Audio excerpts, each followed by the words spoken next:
എല്ലാവർക്കും നമസ്കാരം. ഇന്ന് നമ്മൾ ദുഃഖവെള്ളിയാഴ്ച ആചരിക്കുകയാണല്ലേ. ദുഃഖവെള്ളിയാഴ്ച എന്ന് പറഞ്ഞാൽ യേശുക്രിസ്തുവിൻ്റെ ക്രൂശീകരണത്തെ നമ്മൾ അനുസ്മരിക്കുകയാണല്ലേ.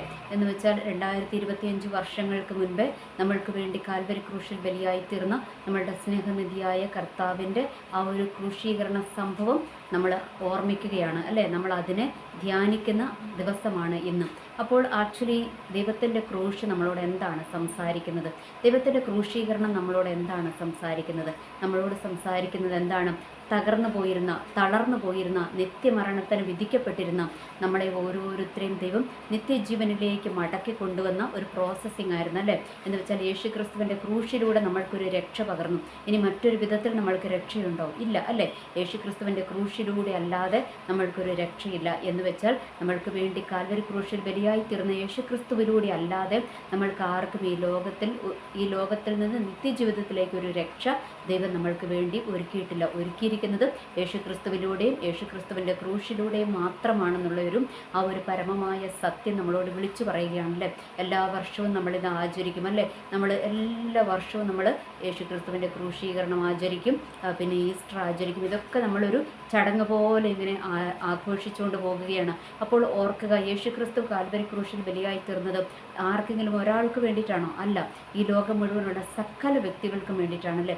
എന്നിട്ട് എന്താണ് നമ്മളോട് പറഞ്ഞിരിക്കുന്നത്? നമ്മൾ ആ യേശുക്രിസ്തുവിനെ രക്ഷകനും നാഥനുമായി സ്വീകരിച്ച് ആ യേശുക്രിസ്തുവിൻ്റെ ക്രൂശ് നമ്മൾ അതിനെ അംഗീകരിക്കുന്നുണ്ടെങ്കിൽ, ക്രൂശീകരണം അംഗീകരിച്ച് യേശുക്രിസ്തുവിൻ്റെ ആ ഒരു ഉയർപ്പ് നമ്മൾ അംഗീകരിക്കുന്നുണ്ട് എങ്കിൽ, യേശുക്രിസ്തുവിനെ രക്ഷകനും നാഥനുമായി സ്വീകരിക്കുന്നുണ്ട് എങ്കിൽ നമ്മൾ ആരായി?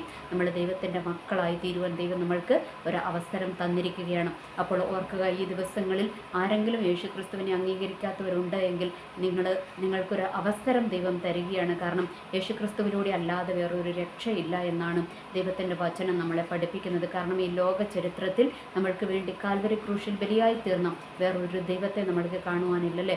മനുഷ്യനെ ഇത്രത്തോളം സ്നേഹിച്ച ഒരു ദൈവം, നമ്മളെ ഇത്രത്തോളം കരുതിയ ഒരു ദൈവം, അത്രത്തോളം നല്ലൊരു ദൈവത്തെ നമ്മൾക്ക് വേറെ എവിടെയും കണ്ടുകിട്ടുവാൻ കഴിയത്തില്ല. അതുകൊണ്ട് യേശുക്രിസ്തു നമ്മളെ രക്ഷിക്കുവാനായിട്ട് കടന്നു വന്നതാണ് എന്നുള്ളൊരു യാഥാർത്ഥ്യം നമ്മൾ തിരിച്ചറിയുക. ഇനി ഞാൻ അടുത്തത് സംസാരിക്കുന്നത്, നമ്മൾ എന്താ പറയുക, യേശുക്രിസ്തുവിനെ രക്ഷകനും നാഥനുമൊക്കെ ആയിട്ട് സ്വീകരിച്ച് നമ്മളൊരു ക്രിസ്ത്യാനിയായിട്ട്, ക്രിസ്തുവിൻ്റെ അനുയായിയായിട്ട് ജീവിതം തുടരുകയാണല്ലേ. കുറേ നാളൊക്കെ നമ്മൾ നന്നായിട്ട് ആരാധിച്ചു പ്രാർത്ഥിച്ചു എല്ലാം കഴിഞ്ഞു. ഇപ്പോൾ നമ്മളൊരു മടുപ്പിൻ്റെ സിറ്റുവേഷനിലാണ്, അല്ലെങ്കിൽ ഒരു ക്ഷീണാവസ്ഥയിലാണ്, അല്ലെങ്കിൽ ഒരു പിന്മാറ്റത്തിൻ്റെ സിറ്റുവേഷനിലാണ്, അല്ലെങ്കിൽ ഒരു തകർന്നു വരിക്കുന്ന ഒരു സിറ്റുവേഷനിലൂടെയാണ് നമ്മൾ കടന്നു പോകുന്നതെങ്കിൽ ഇന്ന് നിങ്ങളോടാണ് എനിക്ക് സംസാരിക്കാനുള്ളത്. ഓർക്കുക, യേശുക്രിസ്തു കാൽവരി ക്രൂശിൽ ബലിയായി തീർന്നത് ആർക്ക് വേണ്ടിയാണ്? നമ്മൾക്ക് ഓരോരുത്തർക്കും വേണ്ടിയാണ്. നമ്മൾ നശിച്ചു പോകുവാൻ വേണ്ടിയിട്ടാണോ? അല്ല. നമ്മൾ നശിച്ചു പോകുന്നവരുടെ കൂട്ടത്തിൽ നമ്മളെ എണ്ണിയിട്ടുണ്ടായിരുന്നുവെങ്കിൽ ഒരിക്കലും ഈ രക്ഷയുടെ അനുഭവത്തിലേക്ക് നമ്മൾ കടന്നു വരത്തില്ലായിരുന്നു കേട്ടോ. നമ്മൾ ഈ രക്ഷയുടെ അനുഭവത്തിലേക്ക് യേശുക്രിസ്തുവിനെ രക്ഷകനും നാഥനുമായി സ്വീകരിച്ചൊരു ക്രിസ്ത്യാനിയായിട്ട് നമ്മൾ ജീവിക്കുവാൻ തീരുമാനമെടുത്തുവെങ്കിൽ നമ്മളുടെ പേര് സ്വർഗത്തിൽ ദൈവം ആ രജിസ്റ്ററിൽ എഴുതി ചേർത്തിട്ടുണ്ട്. ഇനി നമ്മളായിട്ട് അത് നശിപ്പിക്കുവാണെങ്കിലേ അത് മാഞ്ഞു പോകത്തുള്ളൂ കേട്ടോ. അല്ല എങ്കിൽ അത് അവിടെ തന്നെ സ്ഥിരമാണെന്നുള്ളൊരു യാഥാർത്ഥ്യം നമ്മൾ തിരിച്ചറിയുക. ഓർക്കുക, നമ്മളുടെ ജീവിതത്തിൽ നമ്മൾ ആദ്യം യേശുക്രിസ്തുവിനെ ആരാധിക്കുവാൻ അല്ലെങ്കിൽ വിശ്വാസ ജീവിതത്തിലേക്കൊക്കെ കടന്നു വന്നപ്പോൾ നമ്മൾ ഒത്തിരി ഭയങ്കര സ്ട്രോങ് ആയിട്ടാണ് നിന്നതല്ലേ. അത് കഴിഞ്ഞിട്ട് അന്ന് നമ്മൾ പ്രാർത്ഥിക്കുമ്പോൾ അപ്പോൾ എല്ലാത്തിനും മറുപടിയാണ്. പക്ഷേ കുറച്ച് കഴിഞ്ഞപ്പോഴത്തേക്കും നമ്മുടെ ആ ഒരു തീഷ്ണതയൊക്കെ അങ്ങ് കുറഞ്ഞു. നമ്മൾക്ക് പ്രാർത്ഥിക്കുവാനുള്ള ആ ഒരു ഇതൊക്കെ അങ്ങ് കുറഞ്ഞു. ആ ഒരു ടൈമൊക്കെ അങ്ങ് കുറഞ്ഞു പോയിക്കൊണ്ടിരിക്കുകയാണ്. എന്താണ് കാരണം? മെയിനായിട്ടും ഈ ആത്മീയത്തിലും ഭൗതികത്തിലും ഒക്കെ നമുക്ക് മടുപ്പ് വരുവാനുള്ള കാരണം എന്താണ്? ഒരു നിരാശ നമ്മളെ ഭരിക്കുമല്ലേ. നിരാശ എങ്ങനെയാണ് നമ്മളെ ഭരിക്കുന്നത്? നമ്മൾ ഏതാണ്ടൊക്കെ പ്രതീക്ഷിക്കും. ആ ഒരു പ്രതീക്ഷയിലോട്ട് നമ്മൾക്ക് എത്താതെ വരുമ്പോൾ അല്ലേ, നമ്മൾ പ്രതീക്ഷിച്ചത് നമ്മൾക്ക് കിട്ടാതെ വരുമ്പോഴാണ് നമ്മൾ ഒരു നിരാശയിലോട്ട് കടന്നു പോകുന്നത്. ഈ കഴിഞ്ഞ ഇടയ്ക്കൊക്കെ അല്ലേ എത്രയോ പേരാണ് ആത്മഹത്യ ചെയ്തിരിക്കുന്നത്. ഷൈനിയും കുഞ്ഞുങ്ങളും ആത്മഹത്യ ചെയ്തു. ഇനി അതുകൂടാതെ ഒരു അഡ്വക്കേറ്റ് ആയിട്ടുള്ളൊരു സ്ത്രീയാണ് 2 കുഞ്ഞുങ്ങളെയും കൂട്ടി അവർ പോയിട്ട് ആത്മഹത്യ ചെയ്തു. ഈ ആത്മഹത്യകളുടെയൊക്കെ പിന്നിലുള്ള യാഥാർത്ഥ്യം എന്താണ്? അവരുടെയൊക്കെ ജീവിതത്തോടുള്ള അവരുടെ പ്രതീക്ഷകൾ നഷ്ടപ്പെട്ടു പോവുകയാണ് അല്ലേ. പ്രതീക്ഷകൾ നഷ്ടപ്പെട്ടു പോയിട്ട് അവർക്ക് ഒരു നിരാശയിലോട്ട് അകപ്പെട്ട് കഴിയുമ്പോഴാണ് അവർ ഈ ആത്മഹത്യയിൽ അഭയം പ്രാപിക്കുന്നത്. എന്നാൽ ഓർക്കുക, ദൈവത്തെ ആരാധിക്കുവാൻ ഇറങ്ങി പുറപ്പെട്ടിരിക്കുന്ന നമ്മളൊക്കെ അങ്ങനെ തീരേണ്ടവരാണോ? അല്ല. നമ്മൾ പിന്മാറ്റത്തിലേക്ക് പോകേണ്ടവരാണോ? അല്ല. പകരം എന്താണ്? ദൈവം നമ്മളെ സ്നേഹിച്ച് നമ്മളെ രക്ഷിക്കുവാനായിട്ടാണ് ദൈവം കൊണ്ടുവന്നിരിക്കുന്നത് എന്നുള്ളൊരു യാഥാർത്ഥ്യം നമ്മൾ തിരിച്ചറിയുക. നമ്മളുടെ ജീവിതത്തിൽ പ്രശ്നങ്ങളും എന്തൊക്കെ കടന്നു വന്നാലും നമ്മൾ എന്ത് ചെയ്യണം? നമ്മൾ ദൈവത്തിൽ നിന്ന് ഒരു സ്റ്റെപ്പ് പോലും നമ്മൾ പിന്നോട്ട് പോകരുത്. കാരണം ഓർക്കുക, നമ്മളുടെ ജീവിതത്തിൽ ചില നന്മകളൊക്കെ ലേറ്റ് ആകുന്നുണ്ട് എങ്കിൽ ഏറ്റവും ശ്രേഷ്ഠമായത് നമ്മൾക്ക് തരുവാനാണ് എന്നുള്ളൊരു യാഥാർത്ഥ്യം നമ്മൾ തിരിച്ചറിയുക. ഞാൻ 1-2 എക്സാമ്പിളുകൾ ബൈബിളിൽ നിന്ന് തന്നെ നിങ്ങളുടെ മുൻപിലോട്ട് കൊണ്ടുവരാം കേട്ടോ. എന്താണെന്നറിയാമോ? ഒന്നാമത്തെ കാര്യം നമ്മളുടെ യേശുക്രിസ്തുവിൻ്റെ ചരിത്രം തന്നെ എടുക്കാം. യേശുക്രിസ്തു നമ്മൾക്ക് വേണ്ടി കാൽവരി ക്രൂശിൽ ബലിയായി തീർന്നതാണല്ലേ. അത് വചനപുസ്തകങ്ങളിലൊക്കെ എഴുതി വെച്ചിരിക്കുന്ന കാര്യം. എന്നിട്ട് പോലും യഹൂദന്മാർക്ക് അത് മനസ്സിലായില്ല. അവർ യേശുക്രിസ്തുവിനെ ക്രൂശിക്കുവാൻ ഏൽപ്പിച്ചു കൊടുത്തു. എന്നിട്ട് ആ ക്രൂശീകരണം നടന്നപ്പോൾ ഇവർ വിചാരിച്ചു യേശുക്രിസ്തുവിൻ്റെ ചരിത്രം ഇവിടെ കൊണ്ട് അവസാനിച്ചു, ആ ചരിത്രം ക്ലോസ് ആക്കി എന്നാണ് അവർ വിചാരിച്ചതല്ലേ. എന്നാൽ അതിനും അപ്പുറം 3-ാമത്തെ ദിവസം യേശുക്രിസ്തു ഉയർത്തെഴുന്നേറ്റു. ആ ഒരു ഉയർപ്പിലൂടെ എന്താ സംഭവിച്ചത്? ലോക ചരിത്രം തന്നെ മാറ്റിക്കുറിച്ചു അല്ലേ. ചരിത്രം മാറ്റിക്കുറിച്ചു എന്ന് പറഞ്ഞാൽ യേശുക്രിസ്തുവിന് മുൻപും യേശുക്രിസ്തുവിന് പിൻപും എന്നുള്ള ഒരു കാലഘട്ടം വരെ അവിടെ എഴുതപ്പെട്ട് കഴിഞ്ഞു അല്ലേ. അത്രമാത്രം ചരിത്രത്തെ തന്നെ മാറ്റിമറിക്കുവാൻ യേശുക്രിസ്തുവിൻ്റെ ആ ഒരു മരണത്തിന് കഴിഞ്ഞു അല്ലേ. ഒരു പുനരുദ്ധാരണം അതിനുശേഷമുണ്ടായി. തീർന്നു എന്ന് പറഞ്ഞിടത്ത് യേശുക്രിസ്തു എന്താണ്? രാജാവായിട്ട് ഉയർത്തെഴുന്നേറ്റ്. അതുവരെ അവർക്ക് പരിചയം ആരെയായിരുന്നു? അതുവരെ എല്ലാവർക്കും പരിചയം ഒരു സാധാ ഒരു മനുഷ്യൻ അല്ലേ, ഒരു പ്രവാചകനായ ഒരു മനുഷ്യനായിട്ടാണ് യേശുക്രിസ്തുവിനെ കണ്ടിരുന്നത്. ഇനി കുറച്ചാൾക്കാർ ക്രൂശിച്ചവരൊക്കെ എന്താണ് യേശുക്രിസ്തുവിനെ ഒരു സാധാ മനുഷ്യനായിട്ട് പോലും പരിഗണിച്ചില്ല എന്ന് പറയാം. ചിലർ പ്രവാചകനൊക്കെ ആയിട്ട് കണ്ടു. എന്നാൽ അതിനൊക്കെ അപ്പുറമായിട്ട് യേശുക്രിസ്തു ആരായിത്തീർന്നു? ആ ക്രൂശീകരണം കഴിഞ്ഞ് ഉയർത്തെഴുന്നേറ്റതോടെ രാജാവായിട്ട് വെളിപ്പെടുകയായിരുന്നു അല്ലേ. ഓർക്കുക, യേശുക്രിസ്തു തീർന്നു എന്ന് പറഞ്ഞെടുത്തും ഉയർപ്പിലൂടെ വലിയൊരു ചരിത്രം നമ്മളുടെ മുൻപിൽ തുറന്നിട്ടു അല്ലേ. ഒരു വലിയ വാതിൽ നമ്മളുടെ മുൻപിൽ തുറന്നിട്ട് എത്രയും ശ്രേഷ്ഠനായ ഒരു ദൈവമായിട്ട്, ജയാളിയായ ഒരു ദൈവമായിട്ട് മാറി അല്ലേ. യേശുക്രിസ്തു തോറ്റു മടങ്ങി എന്ന് വിചാരിച്ചെടുത്തും ജയാളിയായിട്ട് യേശുക്രിസ്തു ഉയർത്തെഴുന്നേറ്റു അല്ലേ. ആ ഒരു കാര്യം നമ്മൾ ഓർക്കുക. ഇനി രണ്ടാമതുണ്ടല്ലോ, നമ്മൾ പഴയ നിയമത്തിലോട്ട് വരുമ്പോൾ ദാവീദ് എന്ന് പറയുന്ന ഒരു അല്ലേ, ദാവീദിൻ്റെ ചരിത്രം എടുത്താലും ദാവീദിനെ പോലെ കഷ്ടം അനുഭവിച്ച ഒരു മനുഷ്യൻ അല്ലേ. രാജകീയ അഭിഷേകം വീണ് കഴിഞ്ഞിട്ടും ആ പുള്ളി 40 വർഷം വെയിറ്റ് ചെയ്ത് ഇരിക്കേണ്ടി വന്നു. എത്ര നാൾ അല്ലേ ഇങ്ങനെ പോയിക്കൊണ്ടേയിരുന്നു. എത്ര വർഷം കഴിഞ്ഞിട്ട് ഒരു ദാവീദിന് ഒരു സ്വസ്ഥതയും സമാധാനവും കൈവന്നതെന്ന് നമ്മൾക്ക് മനസ്സിലാക്കുവാനായിട്ട് കഴിയും അല്ലേ. ഇനി അത് കഴിഞ്ഞിട്ട് നമ്മൾ വരികയാണെങ്കിലോ, ഇസ്രായേൽ മക്കളുടെ ചരിത്രത്തിലോട്ട് വന്നു കഴിയുമ്പോഴോ അവരുടെ ചരിത്രം എടുത്താലും എങ്ങനെയാണ് അവർ എന്താ പറയുക, ഈജിപ്തിൽ ഫറവോന്യ അടിമത്തത്തിൽ കിടന്നു അല്ലേ. ആ അടിമത്തത്തിൽ നിന്ന് അവരവിടം കൊണ്ട് തീർന്നു പോകത്തേ ഉള്ളൂ എന്ന് വിചാരിച്ചാൽ, എന്നാൽ അവിടം കൊണ്ട് ദൈവം അവരെ തീർത്ത് കളഞ്ഞില്ല. മോശയിലൂടെ അവർക്കൊരു എന്താ പറയുക, അവർക്കൊരു സ്വാതന്ത്ര്യം ദൈവം വരുത്തിയല്ലേ. അവരെ മരുഭൂമിയിലൂടെ വഴി നടത്തി. അവർ വിചാരിച്ചു മരുഭൂമിയിൽ പട്ടുപോകും. മരുഭൂമിയിൽ കുറേ പേര് പട്ടുപോയി. അതെന്തുകൊണ്ടാണ് പട്ടുപോയതെന്ന് നമുക്കറിയാം. അവരുടെ കയ്യിലിരിപ്പ് കൊണ്ട് പട്ടുപോയതാണല്ലേ.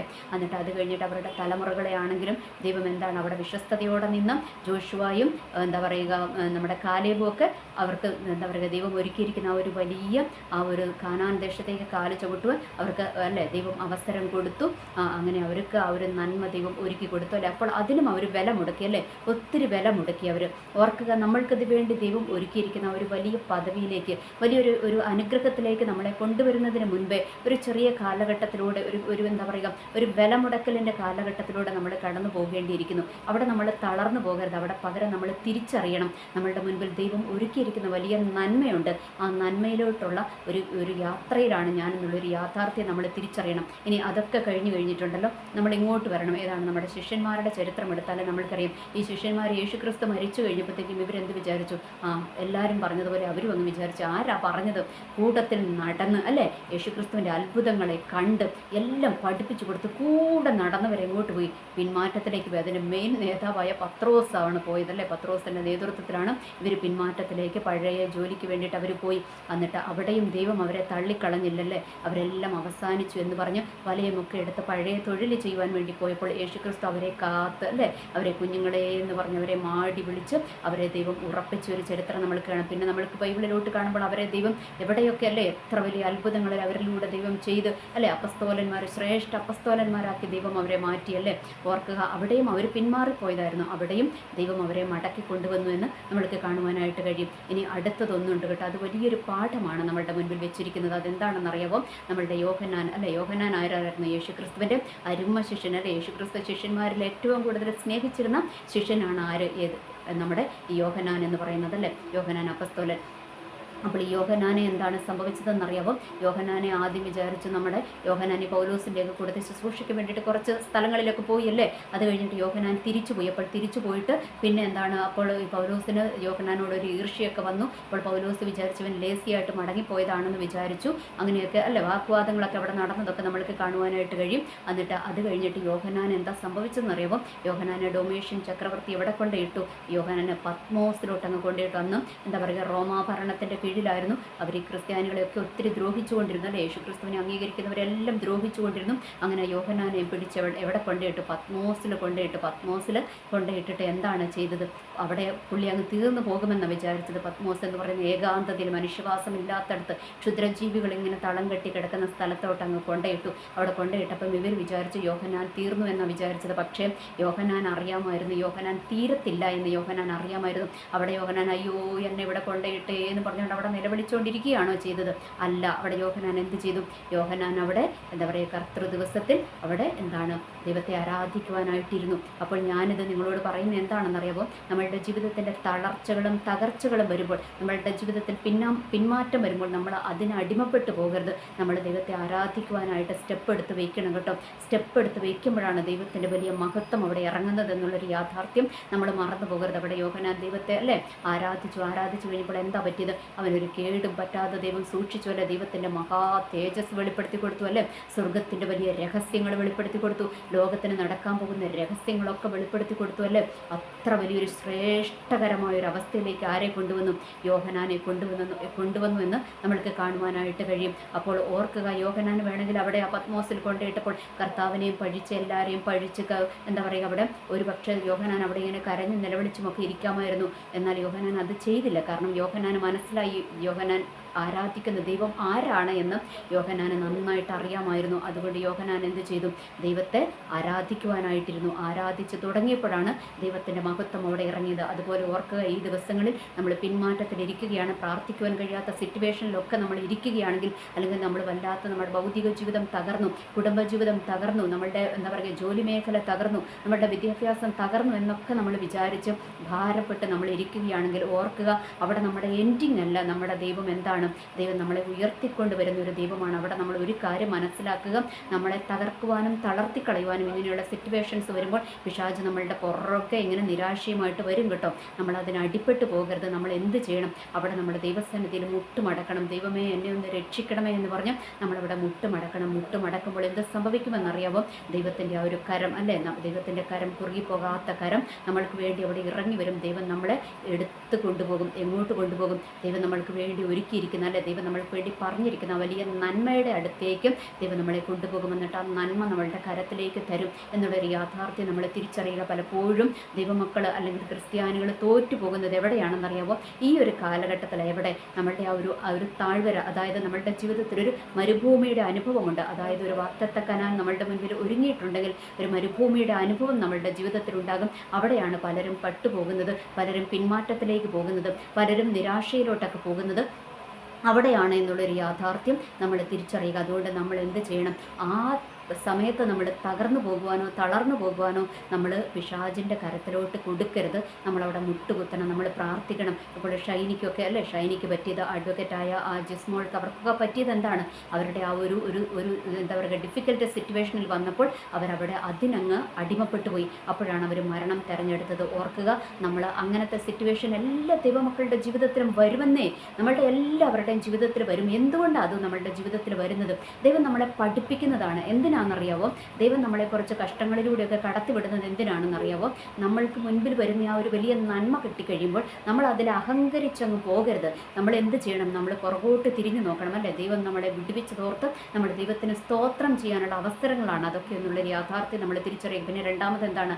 നമ്മളെപ്പോലെ കഷ്ടം അനുഭവിക്കുന്നവരെ നമ്മൾക്ക് കാണുവാൻ, അവരോടുള്ളൊരു മനസ്സലിവ് നമ്മൾക്ക് ഉണ്ടാകുവാനൊക്കെ ദൈവം നമ്മളെ പഠിപ്പിക്കുന്ന കാലഘട്ടങ്ങളാണ് അതെന്നുള്ളൊരു യാഥാർത്ഥ്യം നമ്മൾ തിരിച്ചറിയണം. അതല്ലേ ദൈവത്തിൻ്റെ വചനം പറഞ്ഞിരിക്കുന്ന കഷ്ടത സഹിഷ്ണുത സിദ്ധതയെയും സിദ്ധത പ്രത്യാശയെയും ഉളവാക്കുന്നു എന്ന് നമ്മൾ വചനത്തിൽ വായിക്കുന്നുണ്ടല്ലേ. അപ്പോൾ എന്താണ് നമ്മളുടെ ജീവിതത്തിലെ കഷ്ടങ്ങളും പിന്മാറ്റങ്ങളും തകർച്ചകളും തളർച്ചകളും ഒക്കെ കൊണ്ടുവരുന്നത് എന്തിനാണ്? നമ്മൾ അതിനകത്തുനിന്ന് കരകയറണം അല്ലേ. നമ്മൾ കുറച്ചൊക്കെ നമ്മൾ തന്നെ അതിനകത്തുനിന്ന് കരകയറി നമ്മൾ ദൈവത്തോട് അടുക്കണം. അപ്പോൾ ദൈവത്തോട് നമ്മൾ അടുക്കണം. ഇയ്യോബിൻ്റെ ചരിത്രം എടുത്ത് നോക്കിക്കുക. ഇയ്യോബിന് എന്താ പറ്റിയതല്ലേ? ഇയ്യോബിൻ്റെ എല്ലാം തകർന്ന തരിപ്പണമായി. അവസാനം ഇയ്യോബിൻ്റെ ഭക്തി മാത്രം വിട്ടുകളഞ്ഞില്ല. അതിനുശേഷം എന്ത് ചെയ്തു? ദൈവമെല്ലാം മടക്കി കൊടുത്തു അല്ലേ എന്ന് പറയുന്നത് പോലെ. അവിടെ ഇയ്യോബ് തോറ്റുപോയിരുന്നെങ്കിലോ ഒന്നും ലഭിക്കത്തുണ്ടായിരുന്നില്ല. യോഹന്നാൻ തോറ്റുപോയിരുന്നെങ്കിലോ ഒന്നും ഉണ്ടാകുമായിരുന്നില്ല. ഓർക്കുക, നമ്മൾ തോൽക്കരുത്. ഇങ്ങനത്തെ സിറ്റുവേഷൻസ് ദൈവം നമ്മളുടെ ജീവിതത്തിൽ അറിയാതെയല്ല നമ്മളുടെ ജീവിതത്തിൽ തരുന്നത്. അത് നമ്മളെ പഠിപ്പിക്കാൻ എന്നുള്ളൊരു യാഥാർത്ഥ്യം നമ്മൾ തിരിച്ചറിയണം. ഇനി ജോലി മേഖലകളിൽ